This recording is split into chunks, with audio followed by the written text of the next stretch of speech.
দারুণ একটা বসার জায়গা দিয়েছে। কতক্ষণ বসে থাকতে হবে দিদি? 1 ঘন্টা তো এখানেই বসিয়ে রেখেছে। না না, এই 8 ঘন্টা মতো হবে। সেটাই বা হবে কেন? হ্যাঁ, আমাদের সময়ের কোনো দাম নেই। এটা কিন্তু ইনসাল্টিং কিছু, হ্যাঁ, খুব ইনসাল্টিং।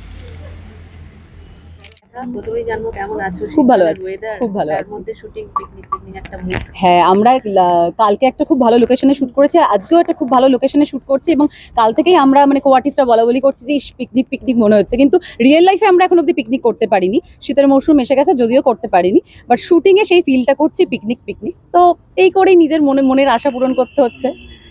আর এই মুহূর্তে ঠিক কি চলছে গল্পে? এই মুহূর্তে চলছে হচ্ছে আমরা অনিক, যে তিতিরের বয়ফ্রেন্ড অনস্ক্রিন দেখানো হয়েছে, তার বাড়িতে এসেছি তিতিরের বিয়ের সম্বন্ধ নিয়ে, যেহেতু তিতির ভালোবাসে, আমরা কথা বলতে এসেছি। আমরা মিনস হচ্ছে তিতির আমাকে নিয়ে এসেছে, এখনো বাড়িতে বলতে পারিনি, মানে আমার শাশুড়ি জানে না, শ্বশুর জানে না, ইভেন আমার বড় জানে না। তো যথারীতি বর আমাদের ফলো করতে করতে চলে এসেছে এখানে। তো সেখানে আমরা তিতিরের বাড়িতে, তিতিরের হবু শ্বশুর বাড়িতে যাই। সেখানে তিতিরের শ্বশুর বাড়ির তরফ থেকে আমরা প্রচণ্ড অপমানিত হই, কারণ ওকে, তিতিরকে বলা হয়েছে যে নয় তুমি শুটিং করতে পারবে, নয় তুমি হিরোইন হবে, আর না হলে তুমি আমাদের বাড়ির বউ হবে। তো সেখান থেকে তিতির খুবই দুঃখ পায় এবং বেরিয়ে আসে। তো আমরা এই জাস্ট বাড়িতে যাচ্ছি বেরোচ্ছি, এইরকম সিকোয়েন্সগুলো এই লোকেশনে শুট করছি।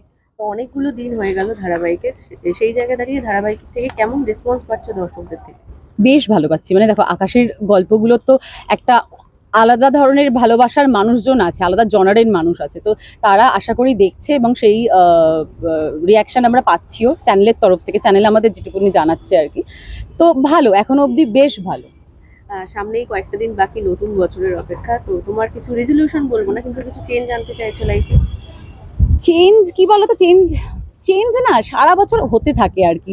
এরকম না যে 31st যাচ্ছে নতুন বছর, মানে অবশ্যই মাথায় তো কিছু থাকে, কিন্তু চেঞ্জ কন্টিনিউয়াসলি আমার মধ্যে থাকে। মানে আমার যদি কোনো কিছু, আমি প্রচণ্ড নিজেকে নিয়ে খুঁতখুঁতে ব্যক্তিগতভাবে, তো আমার নিজের কোনো ভুল যদি আমার চোখে পড়ে, তো আমি সেটাকে সঙ্গে সঙ্গে সেই রেকটিফিকেশনের মধ্যে, সেই প্রসেসের মধ্যে দিয়েই যাই।